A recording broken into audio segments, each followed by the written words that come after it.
a prospect, or is it better? Are you better off with a younger prospect who maybe hasn't, seen as much? Yeah, I think every situation is different, regardless of the position, regardless of the player. Obviously, guys that have played in the league, that have certain experiences in the league, they've done it for a while. So there's some things that maybe they know that a young guy that hasn't played in the league knows. But every situation is different. Every position is different. What about in terms of systems? Does a certain system in a college program make it easier, or is it also a matter of everybody's different? Yeah, I think that any team you go to is going to do things differently than the way you've done them in college. So there's a learning curve for every position, for every player, every rookie that I've ever coached, receiver, tight end, offensive lineman, quarterback, defensive back. I've coached a variety of them, and there's a learning and a process that you go through with all young players. Thank you. Yep. Evan Barnes. Hey, Brian, how are we doing? Good, Evan. How are you? Good, good. So with these last few workouts that you guys had, just curious, kind of just what, I know you said that's, what you specialize in, you love doing that, but just kind of what do you glean from those now going into the last few days of this decision process before the draft? Just what do you learn? What do you gain? What do you see? Just kind of how do you take that into your final deliberations for this week for the draft? Yeah, I'd appreciate the question, understand the question. The draft process is, we hold those close to the vest, and, there's still work that needs to be done. But to get into the details of this helps, this doesn't help, we'll keep those private. Maybe just in a general sense, did that help a little bit more? Like in a general, just how does that help the process? Does that reframe a little bit more? Yeah, look, you do as much work as you can, this time of the year for the draft. I really have a great appreciation for Joe and the scouts that have put so much time, effort, and energy into this, as they do every year of being on the road and meeting with people. And, you try to catch up the best you can as a coach. So every, touch point is important. Thank you. Yep. Paul Schwartz. Hey, Brian. Morning, Paul. Got me. Good morning. Still up? Morning, just past morning into afternoon. Okay. We'll accept it. It's okay. What do you like about this? Is a day where obviously players are in. First day of the workouts. I have a couple of questions. What do you like about today? Well, you like that the players are back in the building. It's always, that's what you do as a coach. You sit down, you meet with players. This is very, introductory in terms of our systems and our expectations and our standards. But, the relationships that you've built with the players that have been on your team, to get to see them and see how they're doing. And then also the new players that you've added, to get a feel for those guys, all but early in the process. But, it's always better when the players are in the building. And one more, do you kind of, as a guy who's been around quarterbacks your whole, football career pretty much, do you kind of glean in on seeing like a guy, Russell, is in the building for the first time with a lot of the players? I know he's worked out with them a little bit off the field, out of the building. Kind of look and see how is he interacting with these guys? He's a guy who's going to be playing a lot. He's a veteran. This is a whole new group. You kind of look from afar or try to facilitate, so let me see how he's doing with these guys early, and then kind of check in on that as things go on. Yeah, I think that's important for the quarterback position. Again, Russell's been doing this for a long time, as is Jameis. Both of those guys, I asked them to get up this morning in front of the offense and talk a little bit about their story, kind of where they came from and who's important to them in their life and what's important to them in this game. And they both did a great job. But it's really early in the process, Paul. But they understand what leadership is. They've done it at a number of places, and I expect them to do that here. Thanks. Yep. Dan Duggan. Hey, Brian, I feel like whenever we talk to you about quarterbacks, you talk about a lot of intangibles, like how they are in crunch time and 2-minute drills, that type of stuff. How important are just the physical traits? Is there a baseline where you need guys to have a certain level of physical traits? Yeah, and Dan, that goes for every position. You have to be a good player physically, whether it's speed, quickness, accuracy, decision making. I'm talking about, those last two for quarterbacks, power, ability to bend, redirect, offensive lineman, get off, ability to cover man-to-man, play the deep part of the field, great turn. I mean, there's obviously a physical skill set. You got to have good players to put yourself in good position that can do the necessary things physically that you need them to do. And you and Joe have gone through the quarterback process, multiple times now, I guess. Are you aligned in your evaluations of the group this year? Yeah, I think again, the draft. It's really good to start catching up as a coach. You got a lot of work to put in. Our scouts and Joe have been doing a great job, and I'd say that the process has been excellent every year. There's really good communication, and not just with the quarterbacks, with each position. It's okay to disagree. You're not going to be disagreeable, and everybody has thoughts and opinions of what they evaluate and what they see. And there's great conversation. I mean, I really enjoy our process of how we do it with the assistant coaches, with the area scouts, with the national scouts, sometimes the pro scouts, with Joe, myself, the people that are kind of in Joe's leadership group, our coordinators. There's a lot of good give and take. And at the end of the day, when you're drafting a player, everybody's on board with who you draft and the process of which we go through. Thanks. Yep. Jordan Renan.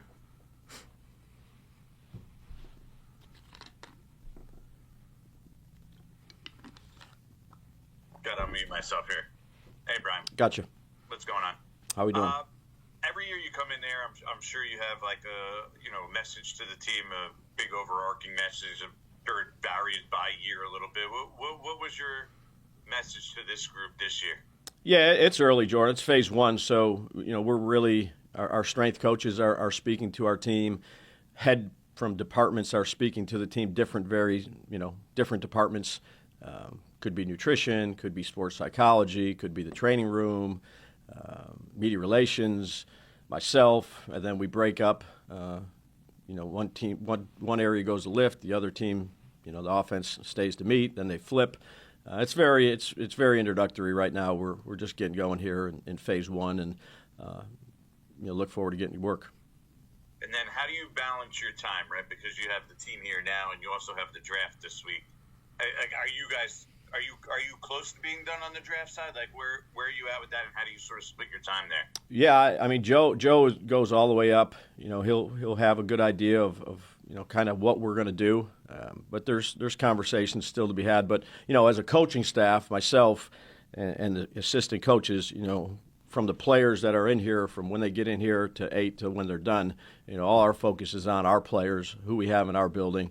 Then there'll be other meetings after that maybe you might bring a coordinator in or a position coach that's evaluated a certain guy or someone that was a late add-on. But there's conversations kind of all the way up until the day. You guys were as injured at the end of last year as any team I can ever remember. As you get going here, I know you're not on the field yet, but as you get going yet, do you have anybody that you expect to be out for a while, or you expect most of the guys who were injured at the last year to be able to get going here in the spring, or anybody out till, you don't think we'll see till camp? Yeah, I mean, it's early. All those guys that have had some type of injury are rehabbing. They've done a great job, throughout that process from the time that they've been gone up until now. And then the Giants were nice enough to post 68 photos online of report day. I don't see one of Malik Neighbors. Is he in the building today? Yeah, I would say that I'm not going to get into who's here or who's not here. We have very good attendance. The people that aren't here, it's for a specific reason, and they'll be here shortly. And then last, to follow up on Duggan's question, what happens, how do you reach that consensus? You gave us a very good answer there on the process, but what if, it's Wednesday and Brian Daboll and Joe Schoen don't agree on who the third overall pick should be, or it's Friday and you don't agree on the 34th overall pick? You make it seem like you always reach an agreement. Does that mean somebody has to give in? No, I really appreciate our process. Having done this a long time in a variety of places, I appreciate our process, our communication, the scouts' communication, the coaches' communication. And once we come up with who we're taking, regardless of when that is, there's an agreement on all parties. And, we look forward to bringing that player, whoever that player may be, into our building and try to help develop them. Thanks, Brad. Yep. Art Stapleton. Hey, Dave, what's going on? Hey, Art. Along with what Jordan asked in terms of messaging, I'm just curious from your perspective, how much time and thought do you put into the messaging with the team? And maybe it's a bigger scope, the idea of not just today, but 3 weeks from now, and what you want to say for this season's message, or Sure. what's important in minicamp. How much do you think of that in terms of when you meet in front of the players and you assemble your coaching staff and things of that nature? Yeah, quite a bit. I think messaging is important. I think having a detailed plan of how you want to go through each meeting is important. I give expectations for the position coaches and for the coordinators leading up to this of messaging and things that I think we can do a better job of as a staff and me as a head coach. Then what we're looking to get out of each particular phase. So phase 1, phase 2, phase 3, you don't go too far ahead, Art. You kind of stay where your feet are and put everything you have into, in this particular case, phase 1 of the program. But I have obviously things that down the line when it comes to phase 2, phase 3, touch points that I think are important. And those will evolve with getting to know the players, the relationships with the guys, how things are going in phase 1, and making sure you adjust and adapt accordingly. And that carries through the entire season, right? I mean, that's really a part of your job, that once you become the head coach, you've got to be involved in all of that. Yeah, absolutely. And, you have good meetings in the off season with different departments, people that are responsible for other areas of the building, and how I can serve them better and what I can do for them to help with the players. I think that's important. First and foremost is looking at yourself. And then, getting ideas. And at the end of the day, you have to put things together or present things that you think will be for the benefit of the team. And that's certainly what I always try to do and will always try to do. Thanks, Dave. You got it. Last one, Charlotte Carroll. Dibs, how's it going? Hi, Charlotte. Just kind of wanted to follow up on Dunleavy's question.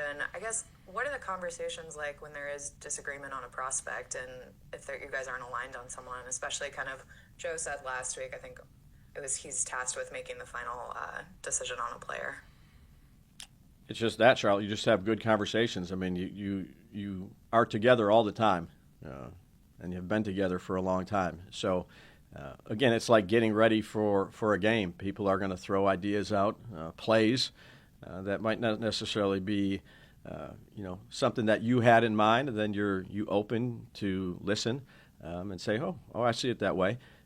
Again, there's not, I don't know, there's very professional, conversations that we have, and we're all trying to do the same thing, is trying to improve our football team.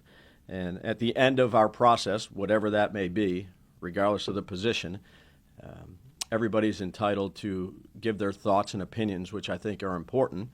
And then you listen to other people, again, whether that be a scout, a position coach, a national scout, someone else that's double checking from the other side of the, whatever it may be.